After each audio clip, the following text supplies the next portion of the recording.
Good afternoon students. कल मैंने आप लोगों को पाठ 12 विशेषण पाठ के बारे में बच्चों बताया था। आज मैं आप लोगों को पाठ 13 क्रिया के बारे में समझाने जा रही हूँ। क्रिया यानी शब्द से ही स्पष्ट है कि किसी कार्य का करना। क्रिया का मतलब किसी कार्य का करना। तो आज हम इस पाठ में पढ़ेंगे कि क्रिया किसे कहते हैं, क्रिया के कितने भेद होते हैं, कर्म के आधार पर क्रिया के कितने भेद होते हैं और संरचना के आधार पर कितने भेद होते हैं। पाठ की व्याख्या करने के बाद मैं पाठ से संबंधित कुछ प्रश्न पूछूंगी जिसके उत्तर आपको लिखने हैं बच्चों।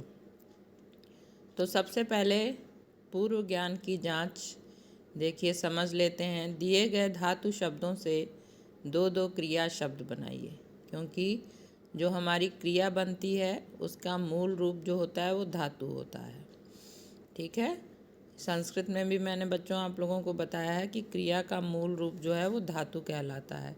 यानी जैसे पढ़ना है क्रिया वैसे तो, लेकिन पढ़ जो है इसका मूल रूप है, ये धातु रूप कहलाता है। तो इन मूल रूप से ही जो है वो हमारी क्रियाएं बनती हैं। तो इसीलिए दिया गया है, दिए गए धातु शब्दों से दो दो क्रिया बनाइए। अब पढ़ तो पढ़ता है क्रिया बन सकती है, पढ़ेगा, पढ़ा, इस तरीके से क्रिया बन सकती है। निकल, निकला, निकलता है, निकलेगा। तो बच्चों आप लोग बना सकते हैं इसमें सारी क्रियाएं। हंस, हंसना, हंसता है, हंसेगा, हंसा। गा, गाया, गाता है, गाएगा। खा, खाया, खाता है, खाएगा। तो बच्चों इस तरीके से हम क्रिया बना सकते हैं मूल रूप से। तो ये जो धातु है, मूल रूप हमारा क्रिया का धातु कहलाता है। तो इस तरीके से बच्चों आपको समझ में आ गया होगा कि क्रिया का मूल रूप क्या है। अब हम समझते हैं आगे। जैसे अब क्रियाएं देखिए बच्चों, उदाहरण के द्वारा बच्चे गेंद से खेल रहे हैं और तोता पेड़ पर बैठा है। ठीक है। अब इसमें क्रिया क्या है? खेल रहे हैं और बैठा है। तो बच्चे क्या काम कर रहे हैं? खेलने का काम कर रहे हैं। एक पहला वाक्य देखें तो।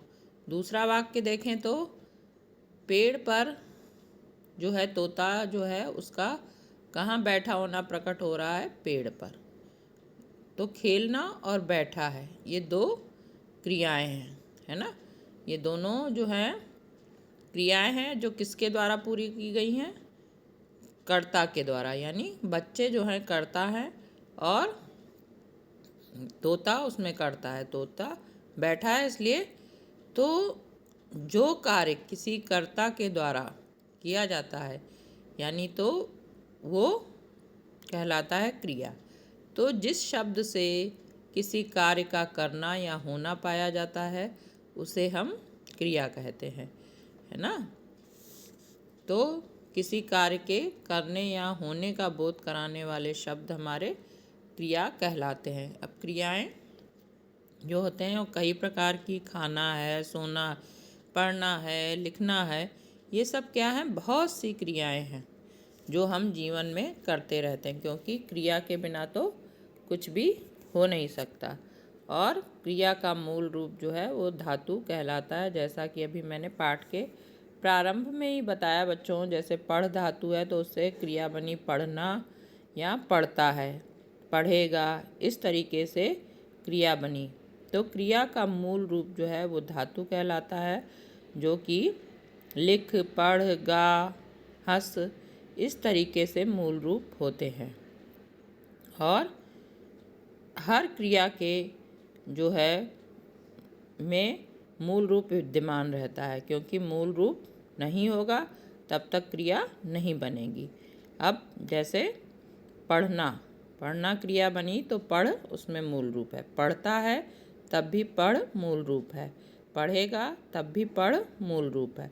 तो क्रिया के जो है मूल रूप का होना जरूरी है क्रिया में, और उसके साथ ही प्रत्यय जोड़ करके जो है क्रियाएं बनती हैं। जैसे अभी हमने पीछे पाठ में पढ़ा था कि विशेषण जो है वो कुछ तो मुख्य रूप से विशेषण होते हैं, लेकिन कुछ में जो है प्रत्यय लगाकर जोड़ा जाता है। संज्ञा शब्दों में, सर्वनाम शब्दों में, क्रिया शब्दों में, अव्यय शब्दों में। तो उसी तरीके से क्रिया का जो मूल रूप है धातु, उसमें भी प्रत्यय जोड़ करके क्रिया बनाते हैं। और जो मूल रूप है वो उसमें जब क्रिया के मूल रूप में जो प्रत्यय लगाते हैं उसे कहते हैं कृदंत क्रिया, कृदंत क्रिया। ठीक है, तो धातु के साथ जो प्रत्यय जोड़ते हैं उनसे जो क्रिया बनती है उसको हम कहते हैं कृदंत क्रिया। अब क्रिया के भेदों को जान लेते हैं। क्रिया के कितने प्रकार हैं? क्रिया के भेदों को हम दो आधारों पर विभक्त करते हैं बच्चों, एक कर्म के आधार पर और एक संरचना के आधार पर। कर्म के आधार पर यानी जो कार्य किया जा रहा है उसके आधार पर क्रिया को किस तरह विभाजित करेंगे, और संरचना यानी उसकी रचना कैसे हुई है उसके आधार पर क्रिया के भेदों को किस तरह से विभाजित करेंगे वो हम बताएंगे। तो कर्म के आधार पर क्रिया के जो बच्चों हैं वो दो भेद हैं। पहला है अकर्मक क्रिया और दूसरा है सकर्मक क्रिया। ठीक है, तो बच्चों सकर्मक क्रिया और अकर्मक क्रिया, देखिए नाम से ही स्पष्ट है।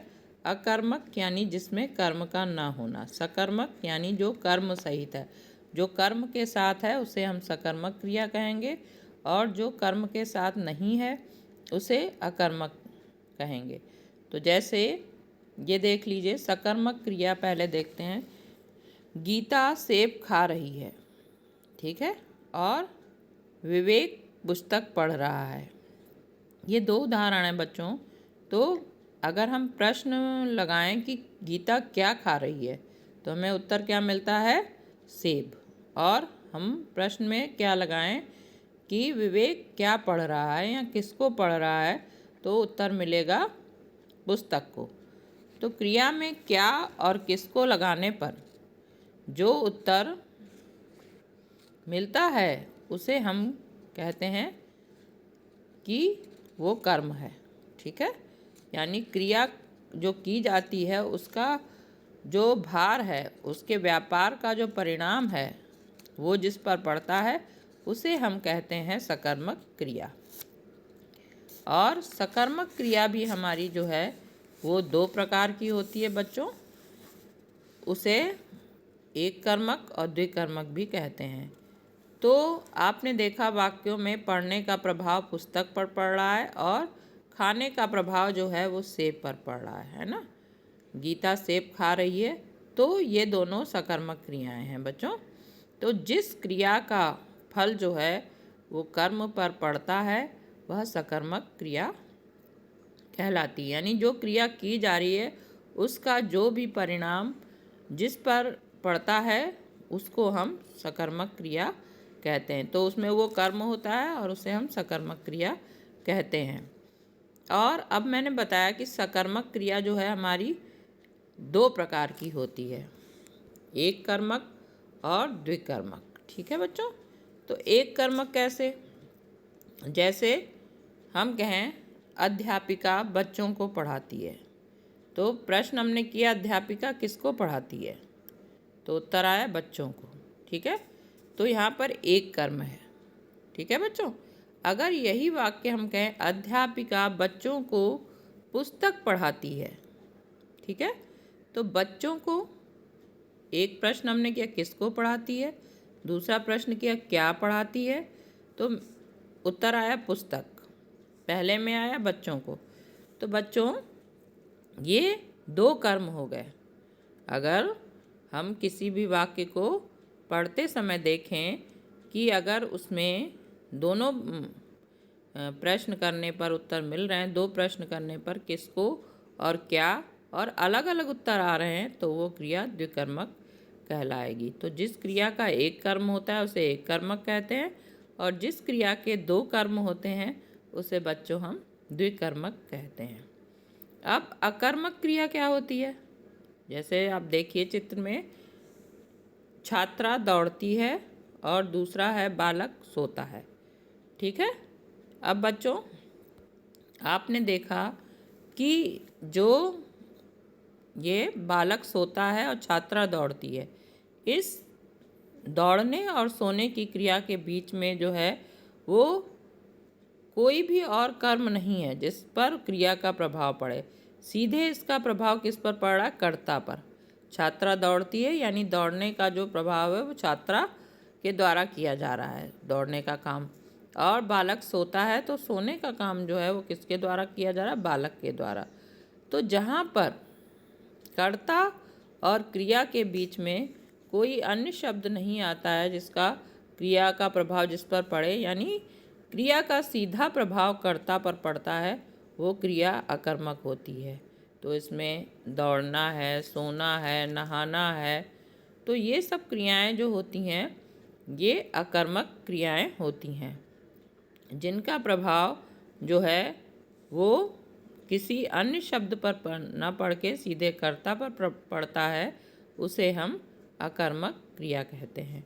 अब अकर्मक क्रिया हमने बताया, जैसे अभी आप लोगों को रोना है, हंसना है और दौड़ना है, तो इस तरीके की क्रियाएं जो होती हैं वो अकर्मक क्रियाएं होती हैं, जिनके बीच में कोई कर्म नहीं आता है। सूर्य उगता है, हैं? सीता हंसती है, तो इस तरीके से जो क्रियाएं होती हैं जिनमें किसी कर्म की आवश्यकता नहीं होती है, यानी अकर्मक क्रिया में कर्म की आवश्यकता नहीं पड़ती है, सकर्मक क्रिया में पड़ती है। जैसे वह खाता है, तो खाता है, अब इसके लिए कुछ चीज़ चाहिए, सेब खाता है, खाना खाता है, तो इस तरीके से अगर वो पढ़ता है तो पुस्तक पढ़ता है, न्यूज़पेपर यानी समाचार पत्र पढ़ता है, हैं? तो इस तरीके से कोई न कोई वस्तु पढ़ने के लिए चाहिए, तभी पढ़ने की क्रिया संपन्न होगी। लेकिन रवि सोता है, बालक सोता है, तो सोने और रवि के बीच में या बालक के बीच में कोई अन्य शब्द की आवश्यकता नहीं है। तो जहाँ पर क्रिया को करने के लिए किसी अन्य सहायक चीज़ की ज़रूरत नहीं होती है, सहायक वस्तु की, यानी जहाँ कर्म की आवश्यकता नहीं होती है बच्चों, वो अकर्मक क्रिया कहलाती है। अब बच्चों, हम समझेंगे कि संरचना के आधार पर जो है वो क्रिया के कितने भेद होते हैं। तो संरचना के आधार पर बच्चों क्रिया के 4 भेद होते हैं। पहला है संयुक्त क्रिया, और दूसरा है बच्चों प्रेरणार्थक क्रिया, तीसरा है नाम धातु क्रिया, और चौथा है बच्चों कृदंत क्रिया। तो संरचना के आधार पर बच्चों आप लोग क्रिया के 4 भेद देखेंगे: संयुक्त क्रिया, प्रेरणार्थक क्रिया, नाम धातु क्रिया और कृदंत क्रिया। अभी कृदंत क्रिया के बारे में मैंने पहले भी बताया था। जो बच्चों क्रिया होती हैं, जो मूल रूप होता है उसके साथ जो प्रत्यय लगाकर हम क्रिया बनाते हैं उसे कृदंत क्रिया कहते हैं। तो अभी इसके बारे में विस्तार से बताएंगे। तो सबसे पहले समझते हैं संयुक्त क्रिया। अधिकांशतः क्रियाएं जो होती हैं वो संयुक्त क्रिया ही होती हैं, बहुत कम जो होती हैं वो एक क्रिया होती है उसमें। तो जैसे संयुक्त क्रिया, जब 2 या 2 से अधिक क्रियाओं से मिलकर कोई क्रिया बनती है, उसका प्रयोग करते हैं, तो उसे हम संयुक्त क्रिया कहते हैं। जैसे अब हम साधारण वाक्य करें, राम पुस्तक पढ़ रहा है। ठीक है बच्चों, तो पुस्तक पढ़ रहा है, पढ़ एक क्रिया हो गई, रहे एक क्रिया हो गई, है एक क्रिया हो गई। ठीक है, तो ये 3 क्रियाएं मिलकर जो है उससे बना है पढ़ रहा है, तो इस क्रिया को हम कहेंगे संयुक्त क्रिया। ठीक है बच्चों, तो जब 2 या अथवा अधिक क्रियाओं का साथ साथ प्रयोग होता है तो उसे हम संयुक्त क्रिया कहते हैं।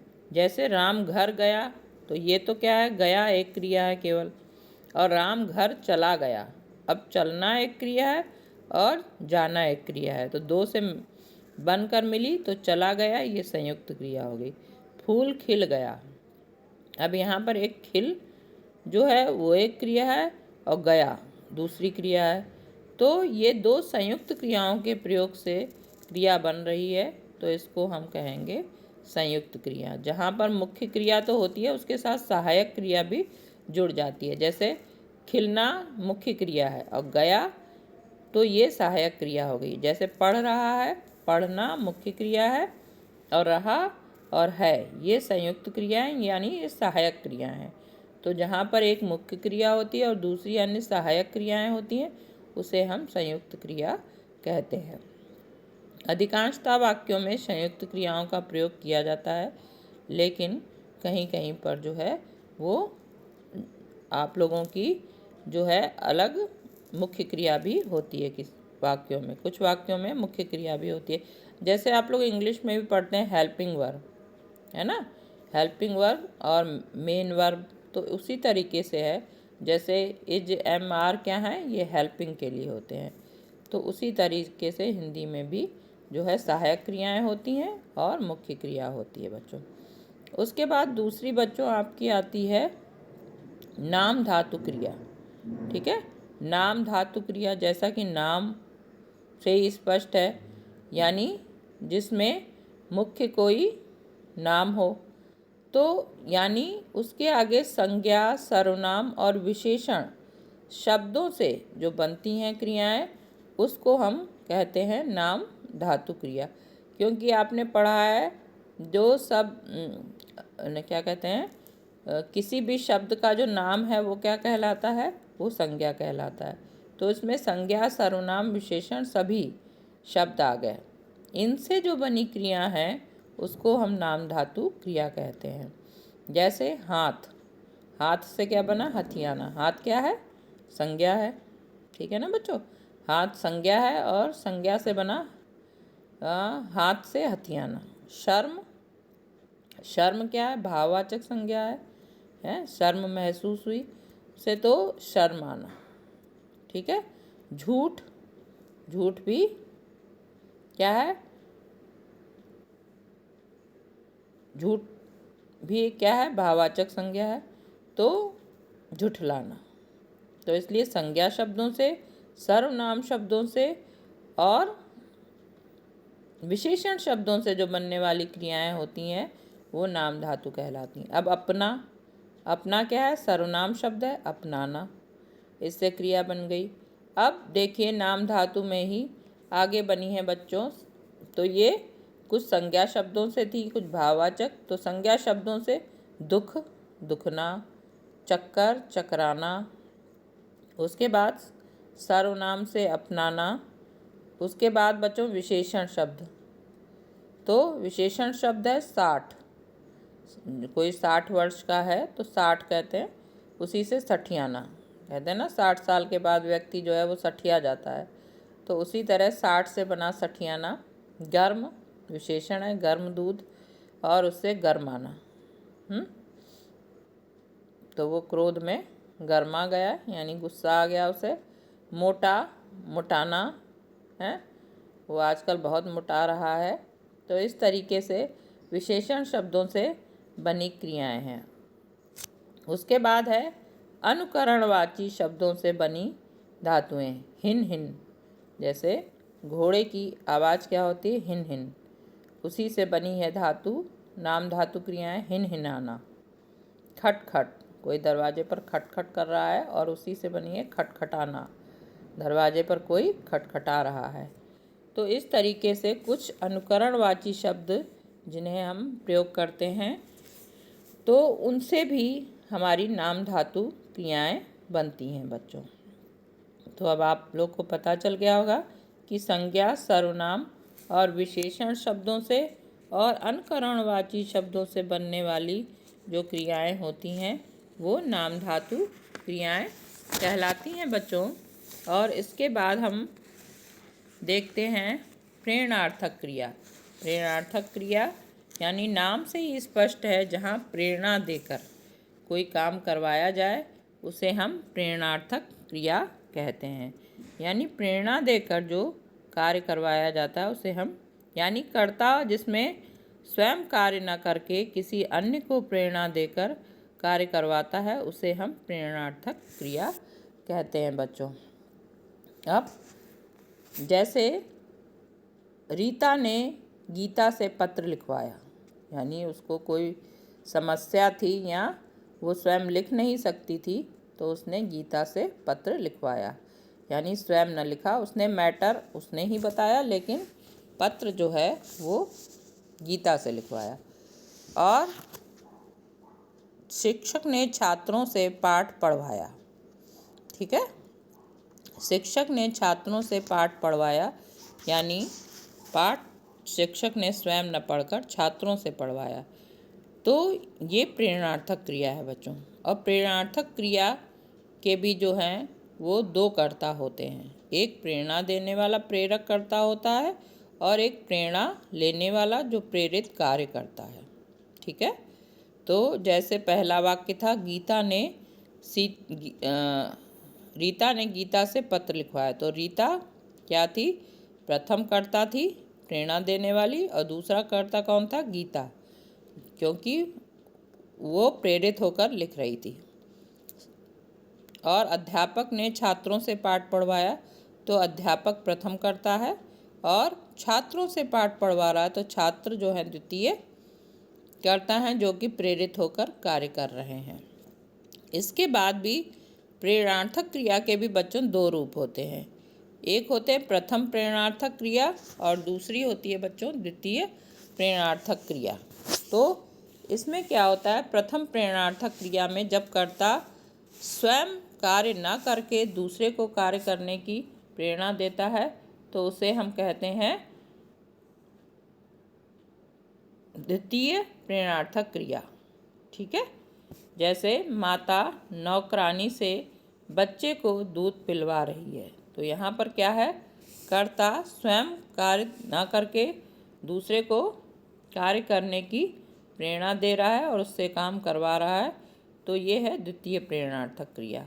और प्रथम प्रेरणार्थक क्रिया जैसे माता बच्चे को दूध पिला रही है बच्चों, तो यहाँ पर कार्य करते हुए माता स्वयं प्रेरणा दे रही है कि बच्चे को जो है वो दूध पिलाना चाहिए, तो माता बच्चे को दूध पिला रही है, ये प्रथम प्रेरणार्थक क्रिया है। और जिसमें दूसरे से कार्य करवाया जाता है वो द्वितीय प्रेरणार्थक क्रिया होती है। अब बच्चों एक क्रिया रह गई है जो है कृदंत क्रिया। अभी हम बता रहे थे आप लोगों को कृदंत क्रिया, जो क्रियाएं शब्दों के अंत में कृत प्रत्यय या शब्दांश जोड़कर बनाई जाती हैं उन्हें हम कृदंत क्रिया कहते हैं।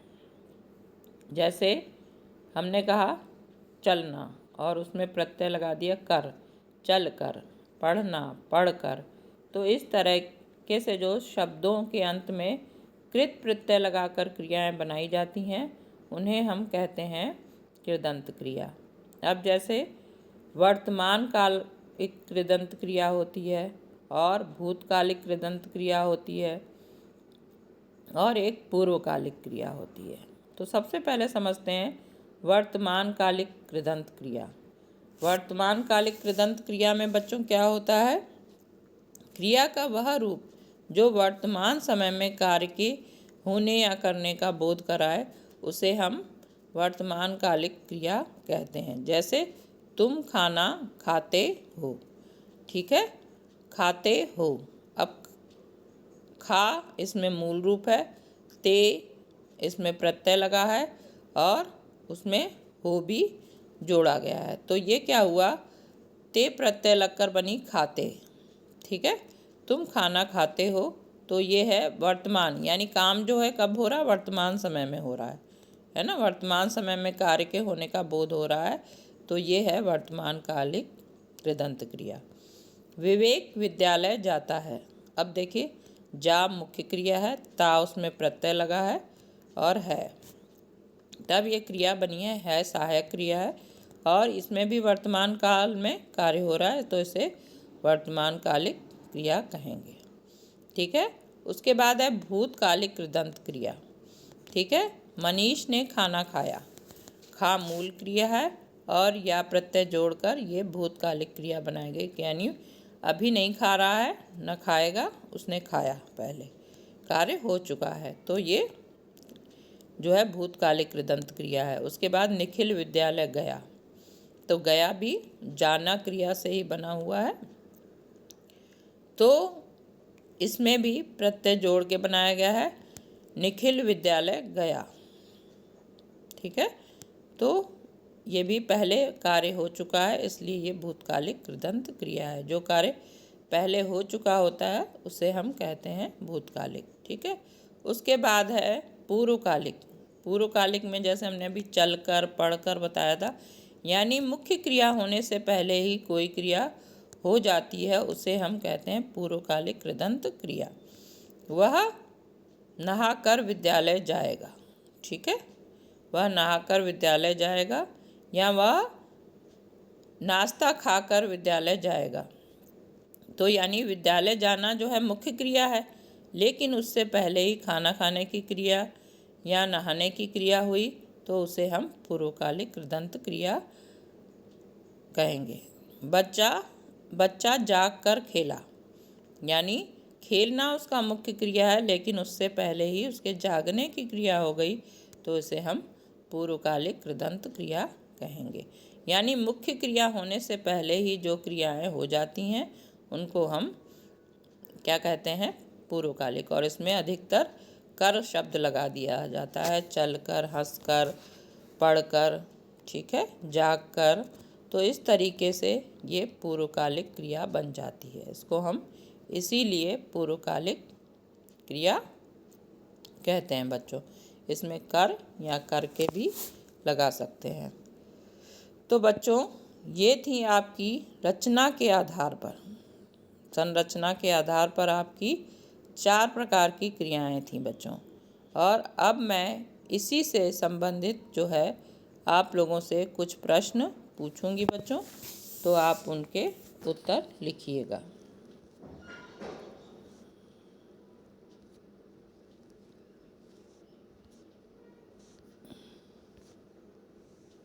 पहला प्रश्न है, क्रिया किसे कहते हैं, और उदाहरण सहित लिखिए। कर्म के आधार पर क्रिया के कितने भेद होते हैं, उनके नाम लिखो। संरचना के आधार पर क्रिया के कितने भेद होते हैं, उनके नाम बताइए। और कृदंत क्रिया किसे कहते हैं, इसके कितने भेद होते हैं। अभी मैंने सारे जो प्रश्न मैंने पूछे हैं, इन सभी की मैंने व्याख्या की है, और आप लोग उसके आधार पर उत्तर लिखिएगा बच्चों। और कल बच्चों ने जो एक मैंने अभ्यास कार्य के लिए प्रश्न दिया था वो नहीं किया है, उसको मैं हल करके भेज रही हूँ बच्चों। ठीक है, और जहाँ भी कोई समस्या हो किसी भी बात को समझने में, तो आप मुझसे पूछ सकते हैं। धन्यवाद बच्चों।